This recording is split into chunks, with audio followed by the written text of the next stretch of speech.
take one step away till I find myself coming back to you, my one and only, one and only you.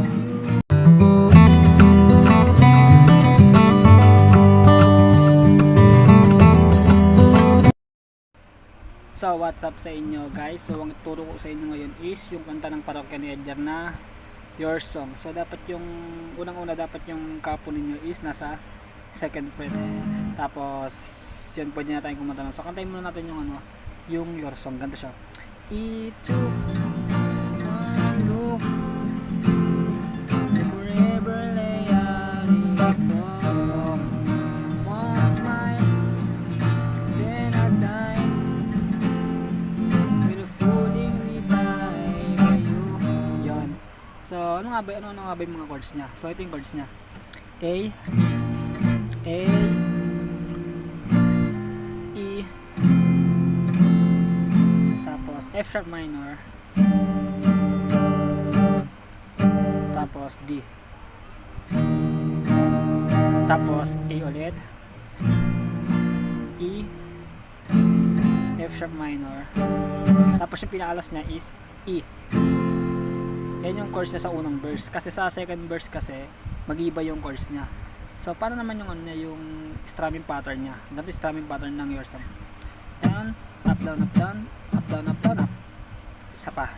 Down, up, down, up, down, up, down, up, down, up.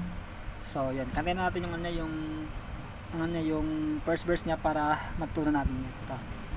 Ito one look the forever lay away from one smile, then I die will falling by you. Yan. Sa pagdating naman sa sa may second verse niya, second verse niya, there I was throwing hard everything figure out. Yan. So paano nga ba yung chords niya sa second verse? So ganito yung chords niya sa may second verse. A, E, F sharp minor, D, tapos A ulit, tapos D, tapos E. So yan lang yung chords niya sa second verse niya. So kantayin natin siya para matutunan natin siya again.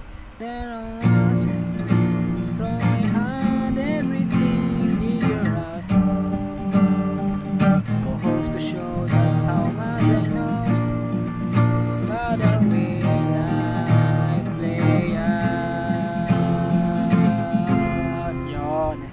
So sa chorus naman tayo. So ang chords natin sa kanting chorus niya, kantayin mo natin chorus niya. I'll take one step away.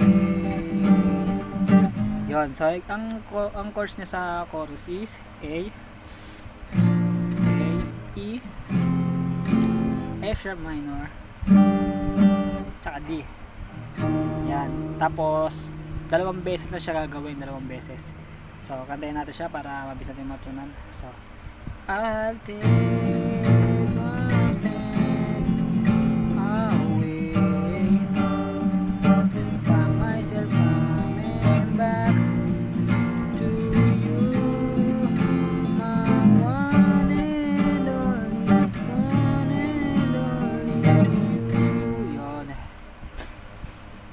Pero kung gusto niyo gawin yung tatlo yung strum sa chorus, pwede naman para may pasok agad yung yung third verse. So sa third verse natin, ang chords natin sa third verse is kaparehas lang siya ng ng second verse. Parehas lang siya ng second verse.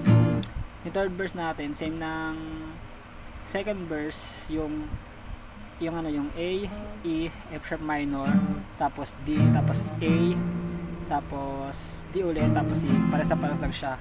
So magbabago na tayo sa sa fourth verse. So paano nga ba sa fourth verse natin? So yung ganito. Oh, they told me that you were easy. So ang chords, ang chords na sa fourth verse is F sharp minor, tapos D, tapos E, tapos E ulit. Yan, yun lang ang chords niya. Tapos dalawang beses siyang gagawin, tapos dun tapos na yung ano, yung fourth verse na. Yan, ito. Ganito, kakatayin natin siya.